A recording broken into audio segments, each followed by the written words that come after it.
This morning, new eye-opening surveillance videos capturing the crucial moments before Joaquin El Chapo Guzman escapes from that maximum security prison. Watch as he paces back and forth before taking off the tracking bracelet, monitoring his every move. He walks to his shower area, ducks behind the wall, bends down, and vanishes.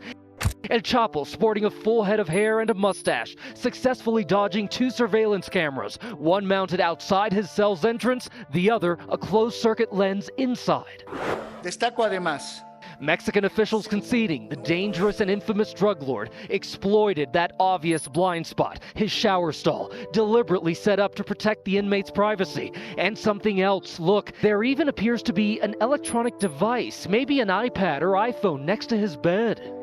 All right, we're inside the El Chapo tunnel. And now, for the first time, we're personally seeing up close the inside of that tunnel. But as you can see, you've got electricity in here. He had lights that would have led all the way down through that tunnel, powered by this generator here. The Mexican government taking ABC News through the now notorious tunnel, running nearly a full mile underground, from the shower in El Chapo's prison cell all the way to a half-built house used to hide an estimated 379 truckloads of dirt pulled out of the ground to make that tunnel. And you can see there's an electric pulley system here to pull things out. And down below, another hole 30 feet deep that officials say leads right to a deeper part of that tunnel. Look closely, you can see rails. Authorities finding this modified motorcycle down below as well. This must have been in the works for a long time. Inside the underground chamber, we walk up the stairs he would have used to escape. And here it is. This is the house where he just walked into and disappeared. For years, the world was baffled by the legend of El Chapo's escape tunnel, a marvel of engineering hidden beneath a maximum security prison. But what authorities discovered when they finally opened it will leave you speechless. Inside, they didn't just find a passageway. They uncovered secrets that shook the very foundation of the justice system. This is the shocking truth about the tunnel that no one ever expected. What they found inside will make you question everything you thought you knew about power, control, and escape. So this was El Chapo's bedroom. There's this king-size bed right here. And this is the walk-in closet, which was apparently more of a walk-in tunnel. This is the trap door that El Chapo used to get into that escape tunnel. And right in this light fixture was the lever that you pull that opens this up. Wow. The construction behind this door is mind-boggling. It's made out of steel. You can see how well built it is. Clearly something that was engineered. Cost a lot of money. It's incredible that right out of that closet and that mirror is this perfectly constructed secret passageway. We're going to go down. To understand how such a tunnel came to be and why it remained undetected, it's essential to step back in time. El Chapo's rise to power was not through traditional methods of violence alone, but through ingenuity and ruthless organization. He was not just a typical drug kingpin. He was a master of logistics, a figure who combined engineering skills with criminal enterprise. His reign was not only built on money or territory, but on the ability to move vast quantities of illegal narcotics across borders undetected. And for this, he turned to the most unlikely of tools: tunnels. How did he manage to do that? Well, first of all, he tapped into the expertise of his gang, which has been known to build all sorts of tunnels for transporting drugs and eluding their enemies. In the early 1990s, El Chapo's Sinaloa cartel was already expanding its influence across the globe. The cartel was known for its efficiency, but it was also becoming a target for authorities due to the increasing flow of illegal drugs into the United States. By the time of El Chapo's arrest in 2016, the cartel controlled a significant portion of the trade in narcotics, especially cocaine, marijuana, and heroin, with one of its key advantages being its ability to move these drugs without detection. The first major indication of the cartel's underground operations came in 1990, when U.S. federal agents uncovered a tunnel connecting a house in Douglas, Arizona, to a house in Mexico. This tunnel was no ordinary hole in the ground.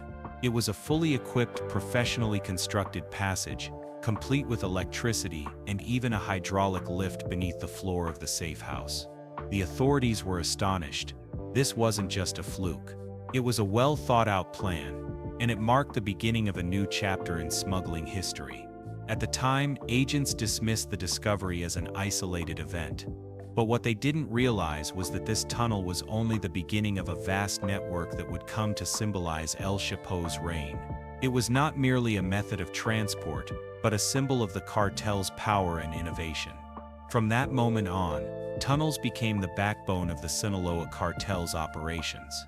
Moving large amounts of drugs through traditional border crossings was becoming increasingly difficult, thanks to the ever-tightening security measures along the US-Mexico border. In response, the Sinaloa cartel and other criminal organizations turned to the underground, utilizing tunnels to bypass the walls, guards, and surveillance systems that were designed to stop them.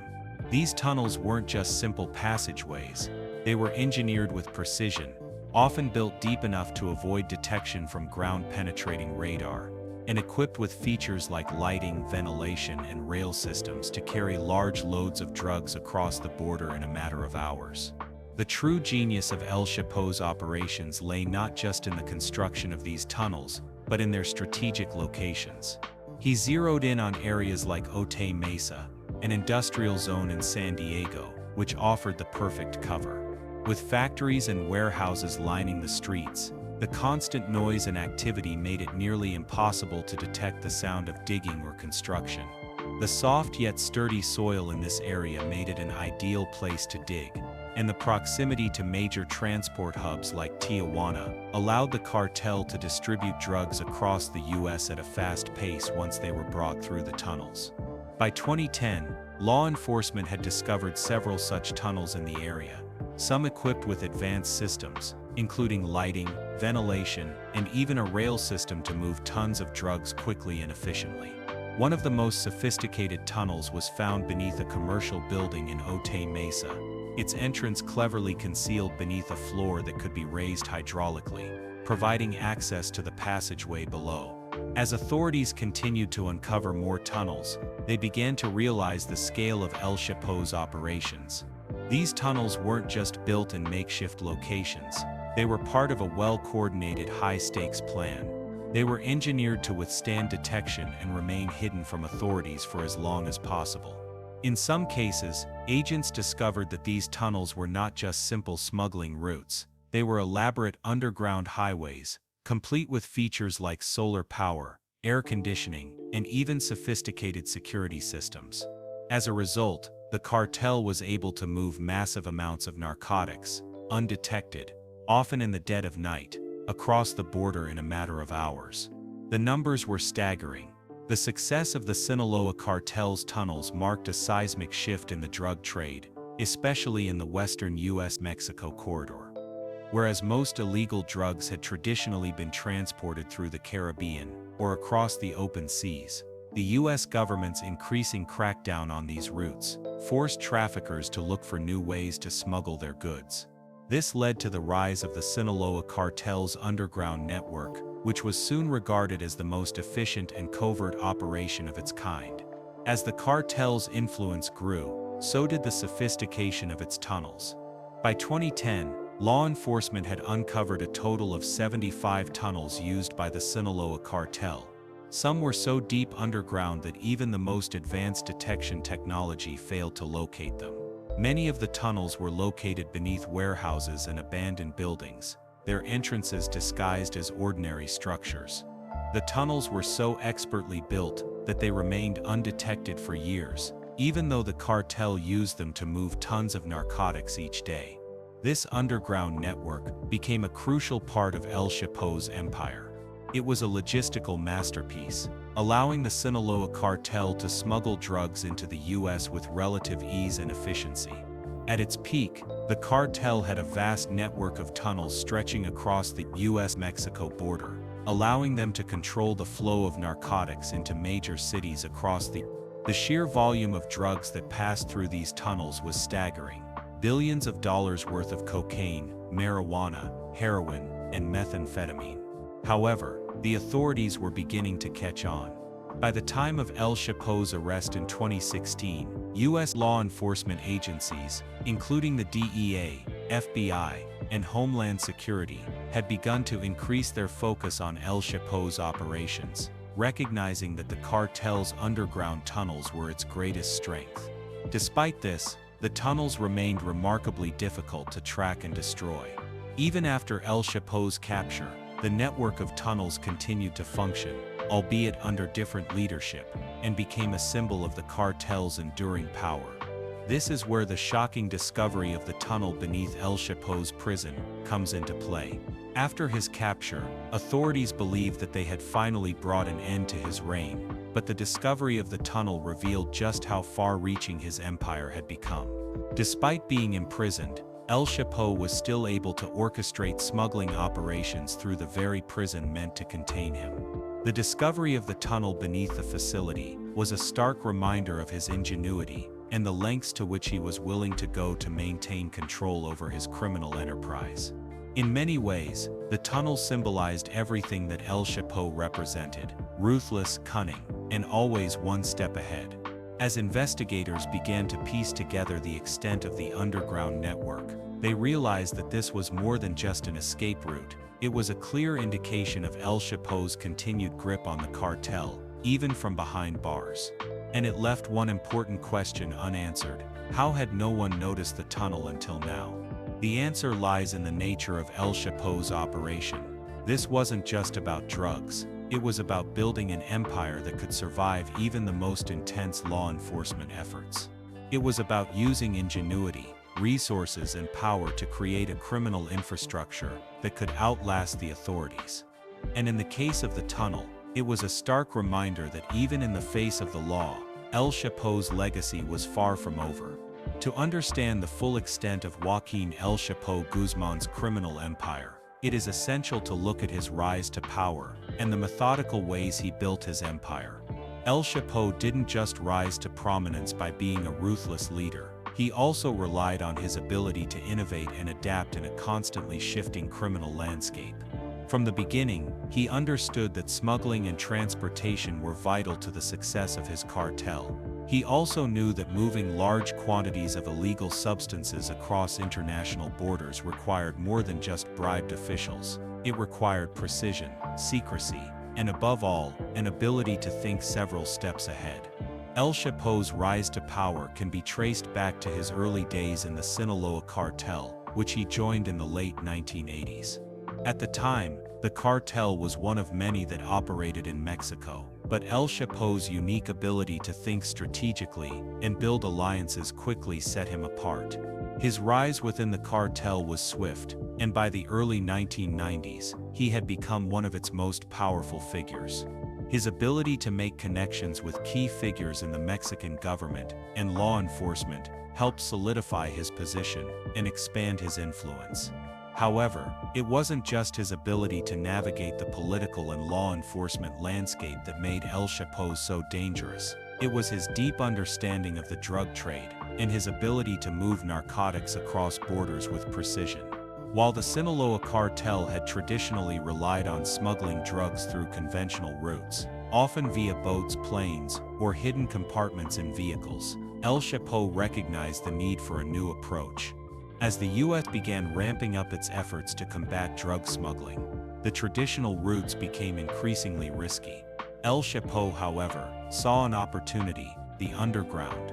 The first significant indication of El Chapo's underground ambitions came in 1990, when U.S. authorities uncovered a tunnel in Douglas, Arizona, linking a house in the U.S. with a property. The discovery of the tunnel was an eye-opener for law enforcement, as it revealed the level of sophistication that El Chapo and his cartel were capable of. This was not a crude hole dug by hand, but a fully equipped tunnel that featured lighting, electricity, and even a hydraulic lift system. The agents who discovered it were astonished. It was unlike anything they had seen before, and it was soon clear that it was just the beginning of a much larger underground operation. At first, the discovery seemed to be a one-off event, a fluke. But what law enforcement failed to realize at the time was that this was just the first chapter in what would become an extensive underground network. By the mid-1990s, El Chapo's Sinaloa cartel was already building a network of sophisticated tunnels that connected various points along the US-Mexico border. These tunnels were not just used for smuggling drugs, they became integral to the cartel's operations, enabling it to move large quantities of narcotics into the US without detection. The cartel's ability to move drugs undetected through tunnels was so advanced that it quickly became a model for other cartels to follow.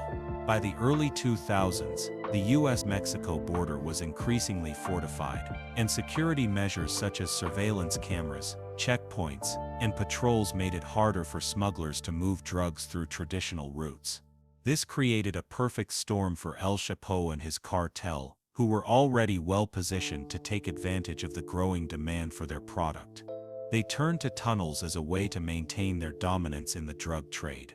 El Chapo's tunnels were not mere passageways dug by hand. They were sophisticated engineering marvels that required an immense amount of planning, resources, and expertise to construct.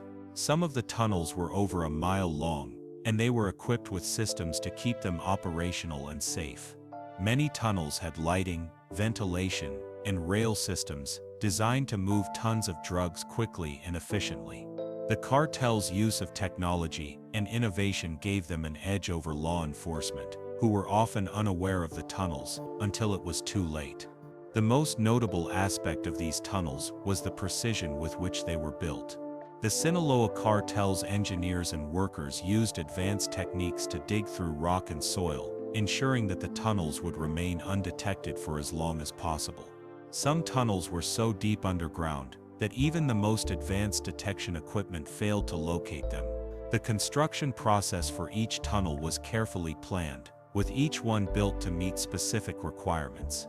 Some were constructed with reinforced walls to ensure their stability, while others included advanced features such as hydraulic lifts, ventilation shafts, and even rail systems to transport drugs quickly. One of the key factors in the success of these tunnels was their location.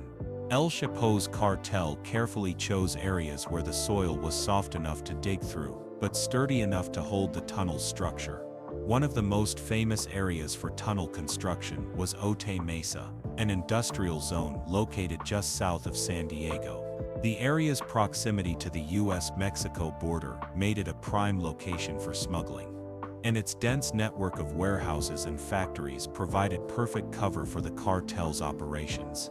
The constant noise and activity in the area made it difficult for authorities to detect the sound of digging, and the cartel was able to dig their tunnels without attracting attention. By 2010, law enforcement began to realize the scale of El Chapo's underground empire.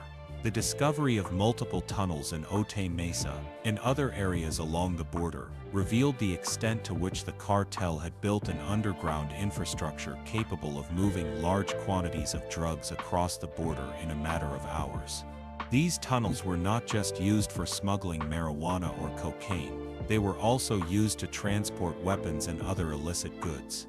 The tunnels became an integral part of El Chapo's criminal network, and they allowed the Sinaloa cartel to expand its reach across the US and beyond. As the cartel's tunnel network grew, so did the sophistication of its operations. The tunnels were no longer just simple passageways, but elaborate systems that included ventilation, lighting, and even rail systems to move drugs quickly and efficiently. Some tunnels were so deep that even the most advanced ground-penetrating radar systems couldn't detect them. The cartel used a variety of methods to conceal the entrances to the tunnels, including hiding them beneath warehouses, in bathrooms, and even in the back of abandoned buildings. By the time of El Chapo's capture in 2016, the cartel had built dozens of tunnels, many of which were still in operation.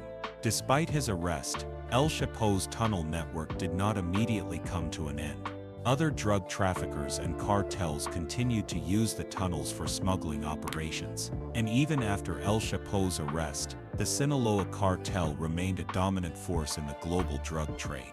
The legacy of El Chapo's underground tunnels lived on, continuing to serve as a symbol of his ingenuity and ability to stay one step ahead of law enforcement. The tunnels also had a profound impact on law enforcement's approach to drug trafficking. The discovery of these sophisticated underground passageways forced U.S. authorities to rethink their strategies for detecting and combating drug smuggling. In response, the U.S. began investing in new technologies to detect tunnels, including ground-penetrating radar and seismic sensors.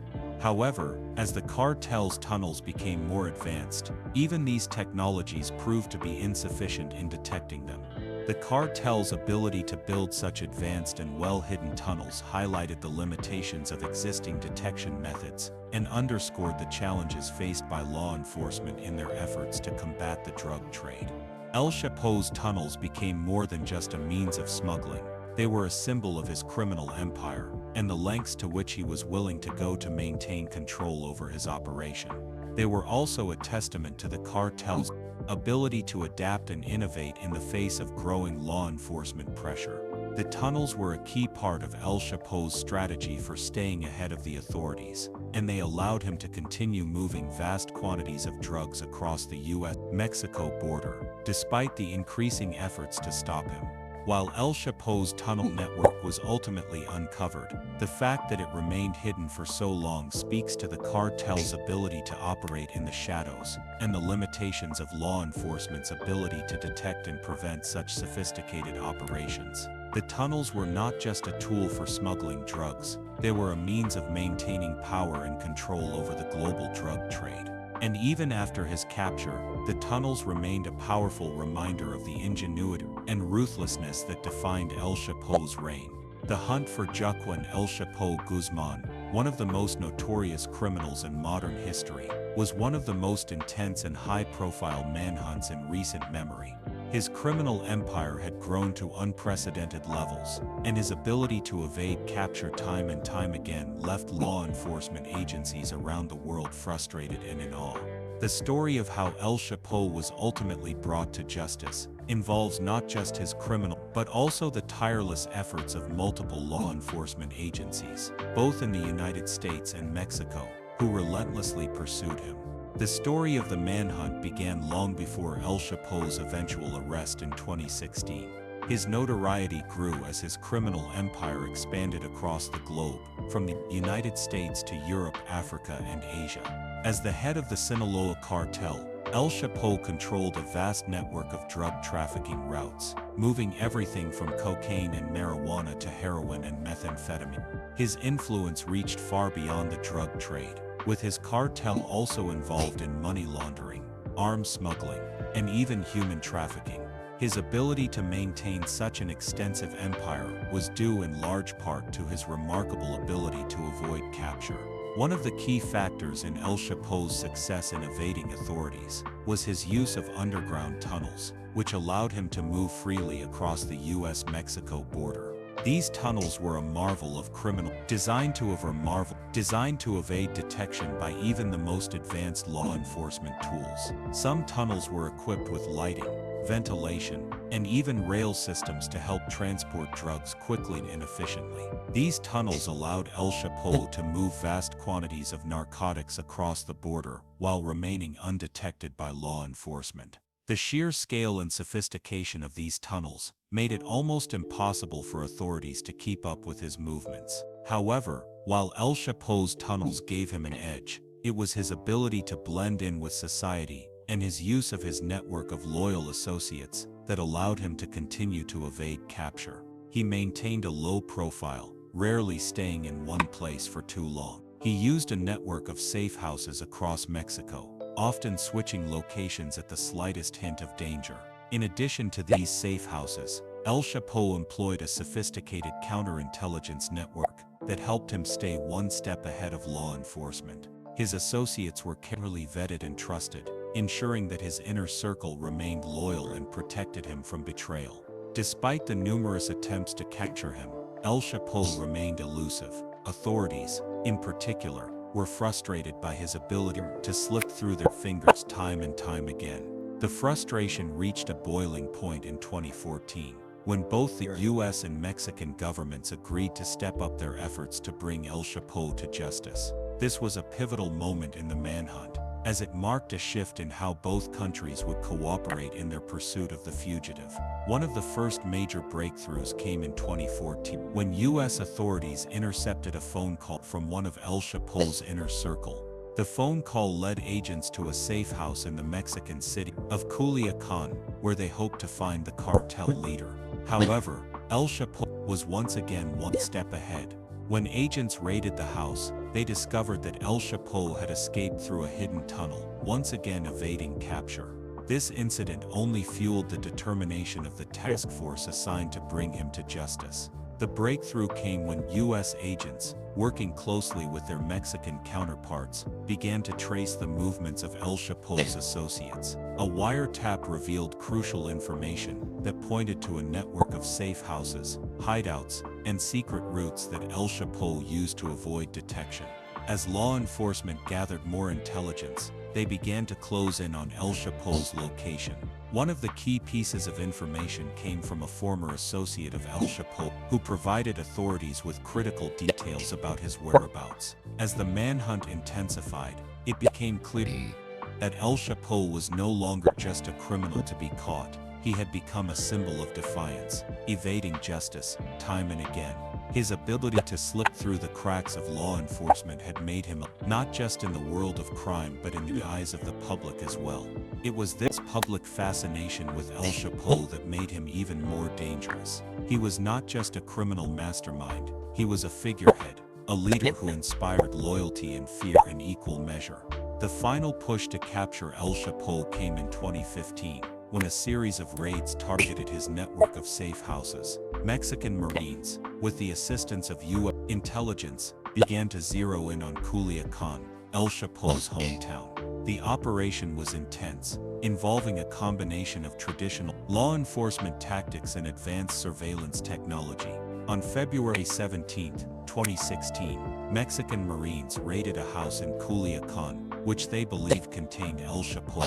The house, which had been carefully concealed, contained a series of hidden tunnels that led to underground bunkers. El Chapo had once again managed to escape through his network of tunnels, but this time, he had left behind a trail. Law enforcement quickly tracked down El Chapo's wife, who was detained as a key member of the cartel's operations. The capture of El Chapo's wife was a crucial breakthrough, as it provided investigators with critical information that would ultimately lead to his capture. As the investigation progressed, it became clear that El Chapo's escape plans were far more elaborate than anyone had anticipated. He had not only built a network of tunnels, but had also recruited architects, engineers, and other experts to help him plan his escapes. These professionals were responsible for designing the complex tunnel system that allowed him to avoid capture for so long. On January 8, 2016, after a months-long investigation, the authorities finally caught a break. A tip-off led the Mexican Marines to a house in the coastal city of Los Mochis, where El Chapo was hiding. When the Marines stormed the house, a violent gun battle erupted, and El Chapo managed to escape once again through a secret tunnel. However, this time, law enforcement was prepared. They followed El Chapo's movements as he attempted to flee through the underground network. Within hours, El Chapo and his associates were captured, ending one of the most dramatic manhunts in history. Despite his capture, El Chapo's story didn't end there. His trial in the U.S. would reveal more about the inner workings of his criminal empire, as well as the extent to which he relied on his network of tunnels and underground passages. The trial was a turning point in the fight against the Sinaloa cartel, as it exposed the cartel's operations to the public in a way that had never been done before.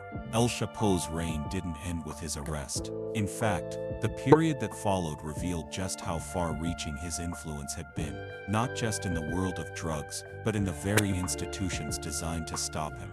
The elaborate prison escape that made headlines across the globe was only the beginning of what became a revealing expose of the systems in place to protect the world's most dangerous criminals. For many, El Chapo had become an icon of not just criminality, but of survival.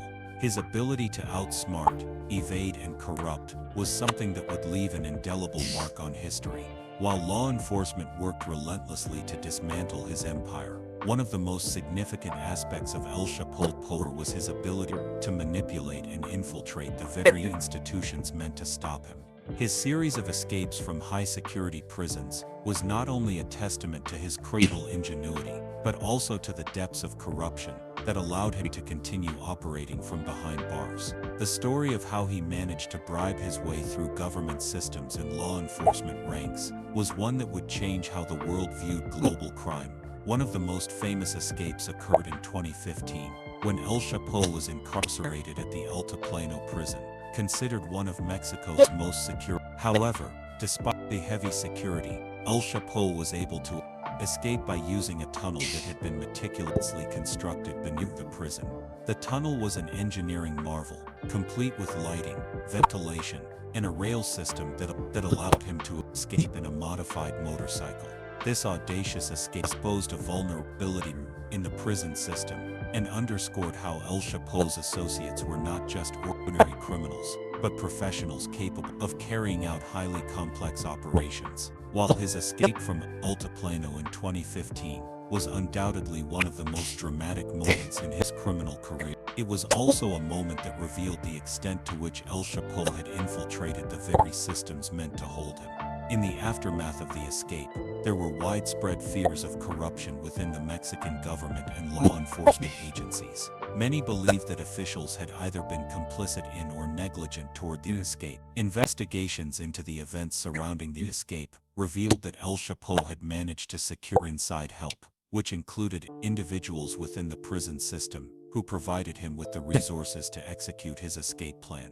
However, this was just one part of a larger story of corruption that spanned across multiple levels of government and law enforcement. El Chapo's criminal network was far-reaching, and he had used his wealth and influence to secure the loyalty of individuals within the police force, the military, and even within the judiciary. Bribery became one of the primary tools in his arsenal, allowing him to buy protection, information, and even free passage through checkpoints. His wealth, estimated to be in the billions, made him an attractive figure to corrupt officials, who were more than willing to turn a blind eye to his operations in exchange for a cut of his profits. In addition to bribery, El Chapo's network relied heavily on intimidation and violence. The Sinaloa Cartel was infamous for its brutal tactics, and El Chapo's ability to use fear as a weapon was well known. He maintained strict control over his empire, using a network of loyalists and enforcers to ensure that his orders were followed. Those who disobeyed were often met with swift and deadly punishment, further solidifying his hold over his criminal network. His control over the Sinaloa Cartel was not just a matter of fear but of trust. He had carefully built a network of associates who were fiercely loyal to him, often to the point of risking their own lives for him.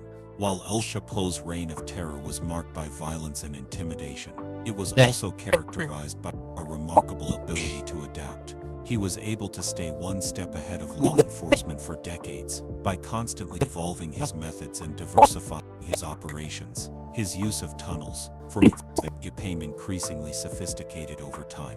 What began as simple passageways used to smuggle drugs across the U.S.-Mexico border eventually evolved into complex systems, capable of moving tons of narcotics at a time without detection.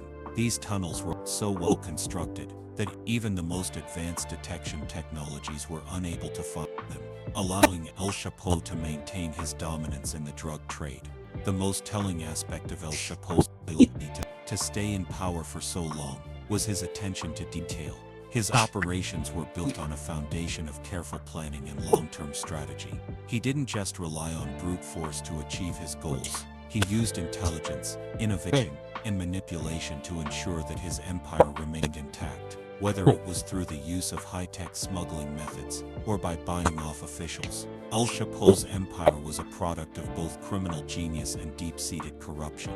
Yet, despite all his power and influence, El Chapo's downfall came about in a way that no one expected. After his recapture in 2016, he faced a series of trials in the United States, where he was convicted on multiple charges, including drug trafficking, money laundering, and involvement in organized crime.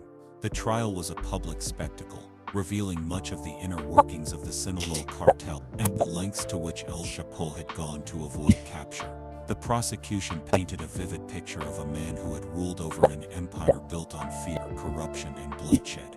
El Chapo's trial also exposed the reality of how global drug trafficking operates. His empire wasn't just a network of criminals, it was a well-organized multinational operation that involved a range of industries and people from all over the world. The cartel's ability to move massive quantities of drugs across borders was a direct result of El Chapo's ability to coordinate these efforts with unprecedented precision.